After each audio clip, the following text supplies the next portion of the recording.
Hello boys and girls, Mrs. Glendinning here. I'm here today to tell you a story. Now last week's story was all about a penguin called Geronimo, and this week I'm going to tell you a story all about a polar bear. Now this is a naughty polar bear because this polar bear likes to give people surprises. It likes to go boo! Did I give you a surprise? This story is called The Bear Who Went Boo, and it's written by David Walliams. I hope there's not too many boos in it for you. The Bear Who Went Boo by David Walliams. At the top of the world lived a very cheeky polar bear.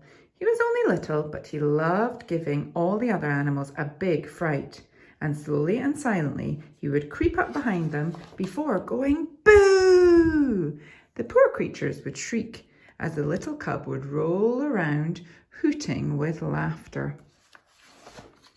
The little cub's mama would ask him time and time again, "How would you like it if someone went boo to you?" But he just wouldn't listen. All the little cub longed for was to be big and fearsome, just like his papa. One morning, a helicopter was spotted in the sky, and news spread across the ice that a man was coming to the Arctic to make a television show. The animals were going to be famous, and they began making themselves look beautiful for the camera. A wrinkly walrus wanted to top up his tan. He decided to sunbathe, and the little bear crept up behind the walrus and went brrr! Ah!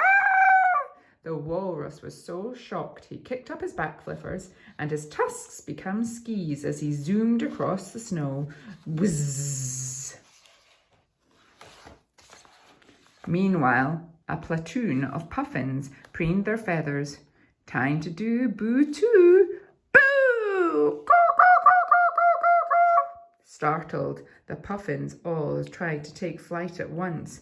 Wings walloped, beaks bashed, and the poor birds crashed headfirst into an iceberg. Wallop!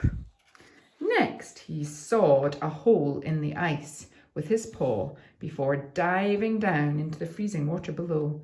Time to do an underwater boo, but to who? The little cub spied a pair of killer whales practicing a synchronized swimming routine, ready for the cameras. Boo! The killer waves smashed through the ice, up into the air. Blub, blub, blub, blub, blub, blub. The first belly flopped onto the ice, and then the more blubbery of the two landed on top of his poor friend. Boing, boing, boing! As the sun was setting over the Arctic, the cheeky little cub spotted a very odd-looking animal he had never seen before. This is a snowy owl. He couldn't resist one final boo! Splash! The poor man leaped backwards and fell with a giant plop into the sea. No! The water was so cold that when he clambered out, he was encased in a block of ice. The man was furious. His face glowed bright red like a tomato, and the ice soon began to melt. In all my years, I have never met such a badly behaved animal. I've had an octopus tickle me, been sat on by a rhinoceros, and once a family of gorillas ate my underpants. But you are the worst. Right, I am reporting you. What is your species? I'm a penguin, fibbed the little cub. You are not a penguin, because penguins live in the Antarctic, not in the Arctic. Okay then, I'm a polar bear. Yes, and a tiny one at that. Well, you have ruined it for all the other animals. I am not making my television show here now. I'll go to the Antarctic and make one about penguins. People like penguins. Penguins are nice. What?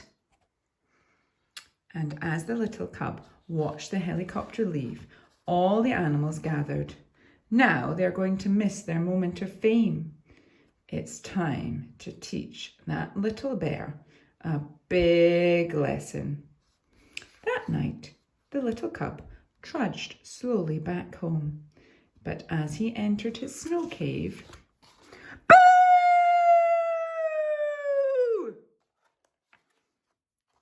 The little cub's fur stood up on end as if he had been hit by lightning. Mama's bear was right. He didn't like it one bit. The little cub had learned a big lesson, and from that moment he promised never, ever to go boo again. Well, maybe one last time. All together now. Boo! I hope you enjoyed that story.